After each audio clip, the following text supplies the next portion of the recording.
So we're here today asking for,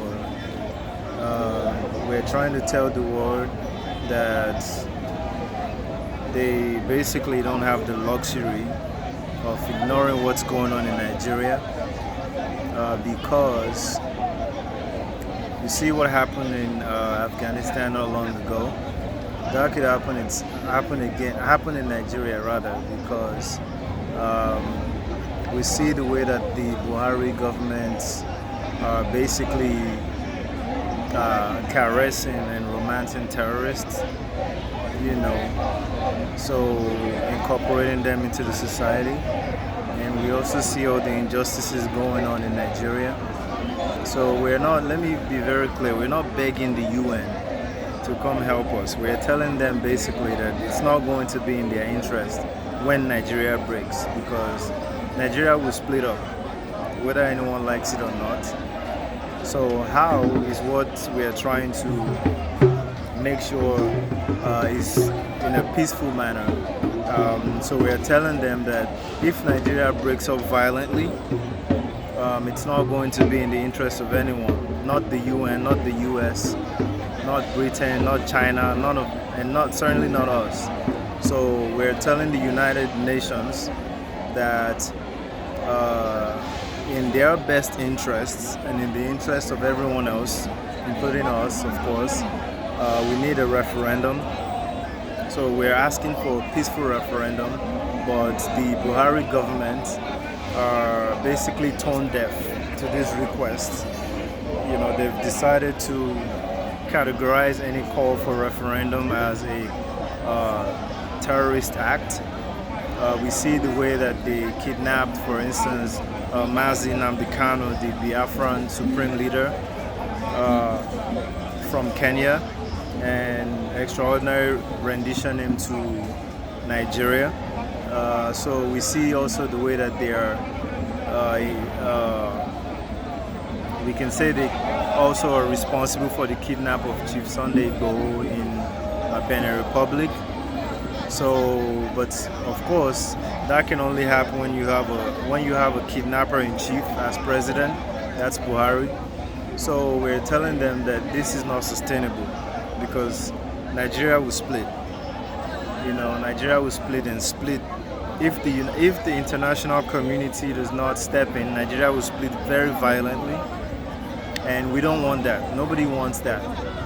We're asking for a referendum, but the government interprets that as a call for war, while at the same time paying ransom to terrorists who are kidnapping people, raping people, killing just for the heck of it.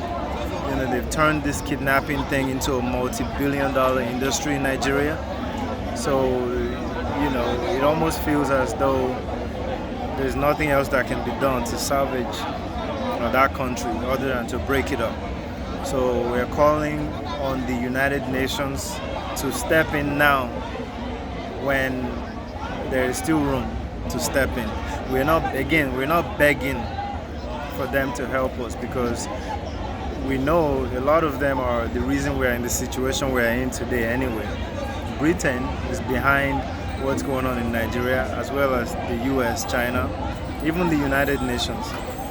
But if they're smart, they will step in now, right? They will step in, conduct the referendum, peaceful referendum we're asking for, and everyone goes their separate ways. Everyone is tired of Nigeria. Nigerians are fed up. Let me take that back. Nigerians are done with Nigeria, to be very clear. So nobody wants Nigeria anymore, except the Fulanis.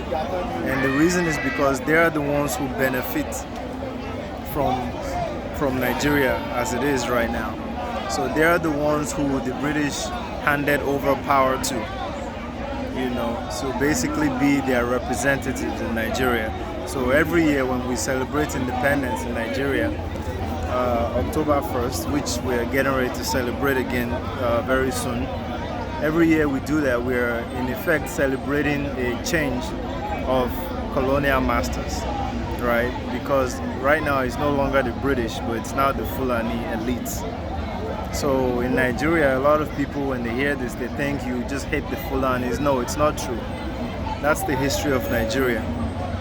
And we just have to be very honest with this assessment. That's just what it is. Nigeria is ruled, controlled by the Fulani, and they are trying to capture the entire Nigeria for themselves, impose a Fulani rule in what we call the Fulanization of Nigeria. So that's their agenda. So Nigerians must wake up now before it's too late. We in the diaspora are doing the best. We are doing what we can, which is to raise the international community awareness. We want to create this awareness so that they understand what's going on. The Buhari government are trying so desperately to dismiss this agitation as an agitation of a few miscreants. That's what they call us. But we are here today to show the international community that we are no miscreants. And as a matter of fact, this is an agitation of the majority of Nigerians. So we want the world to step in now before it's too late. Because again, Nigeria will break up, Nigeria will split up. So the question is when and how, right? So in order to make it not a violent split up, that's why we're calling the international community. If you fold your arms, you don't do anything, Nigeria will split up very violently, and it's not going to be pretty.